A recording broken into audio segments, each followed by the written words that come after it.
Magandang araw po mga kasabong TV. Ako po si Glenn Harke ng J&J Game Farm. Welcome po kayo dito sa Alfonso, Cavite.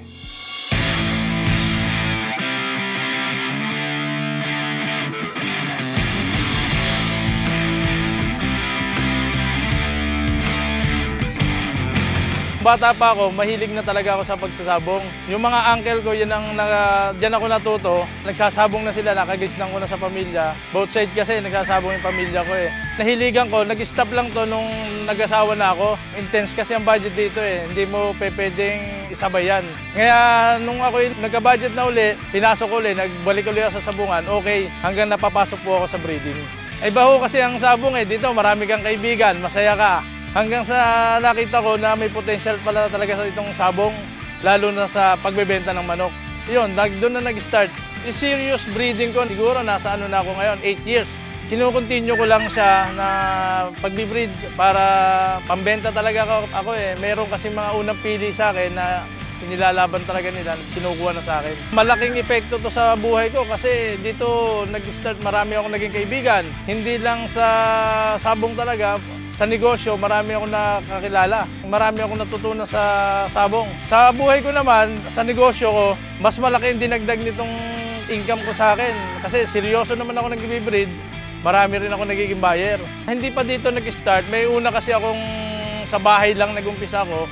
Hanggang sa ito nag-umpisa na ito. Ito yung conditioning farm namin. Meron pa akong 1.5 hectares na dito sa kabilang barangay. Nandun yung lahat ng pambenta sa cord at saka range ko ng mga sisiyo ko nandun lahat. Ang nabibreed ko yearly, nagre-range ako ng 1.8 sisiyo yan. Ang natatali ko, napupunutong pa mga 450. Tapos yung iba out na kasi minabili na sa akin na bata, nabibenta na sa akin. Ang laban namin dito sabay eh. Napili lang kami ng panlaban pero yung the rest, ibinebenta na namin. Meron akong kasi mga unang pili talaga sa manok ko eh. Pero yung mga hindi natin makaibigan, hindi natin mahindihan, napapagbigyan naman natin, nakakabili naman sa atin. Pero yung mga gustong nag-acquire sa akin, nag-chat sa akin sa Facebook, okay naman na nabibigyan ko din. Bloodline ng mga gamit ko dito, kumuha ko sa respectable breeder kay Martin Esculin. Galing dyan yung mga sweater ko, Boston, Gilmore. Ang binibase ko lahat talaga sa Gilmore. Hatch talaga ang gusto ko kasi iba sa istagan, labang kami ng istagan, iba talagang palo eh. May ano din ako, may counting gray. Yung gray naman, sa amo ko yan, unang pili. Siya, hindi talaga ako nagbebenta ng gray. Imported kasi niya, pinabibreed lang sa akin. Siya lang nakuha lahat. Bali, 4 na bloodlines lang yung ginagamit ko sa J&J Game Farm.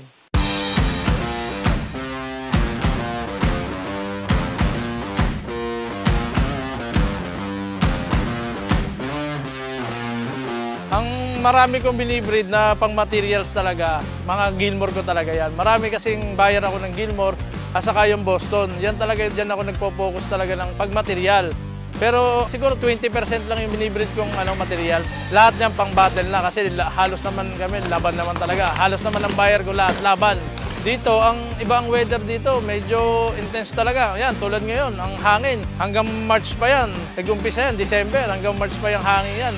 Ngayon, breeding season ngayon. Mahirap sa sisiw yan. Kaya ngayon, ang inaano ko sa gamot na kami na tuon sa vitamins talaga. Pag ganito malamig, ang binibigay ko na dyan is Lactamino. Pag mahangin ganyan kasi sa mga nakacord. Tapos pag medyo naganda panahon, nagbibigay na ako ng Multilite. Painom lahat dyan. Ganun lang po ang sistema namin dito sa farm. Sa sisiw naman, pag nasa range na yan, pag gantong kahangin, prevention ako. Nagpiprevent na ako ng amoxicillin.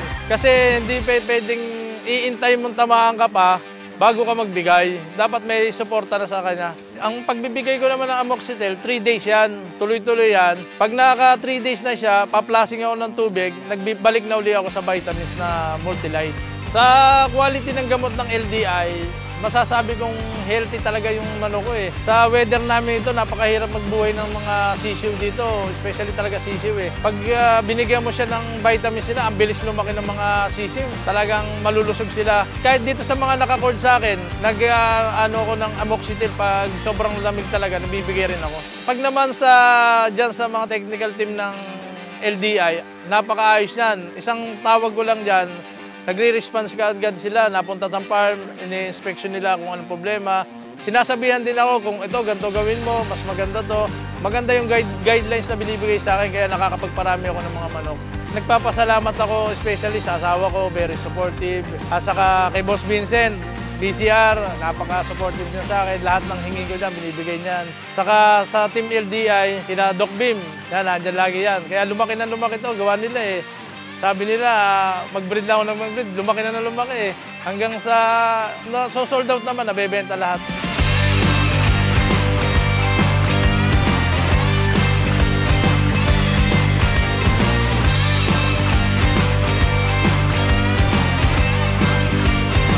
Ako po si Glenn Harke ng J&J Game Farm, Alagang Tunay, Laking LDI. This portion was brought to you by Lakpoe Drug Incorporated.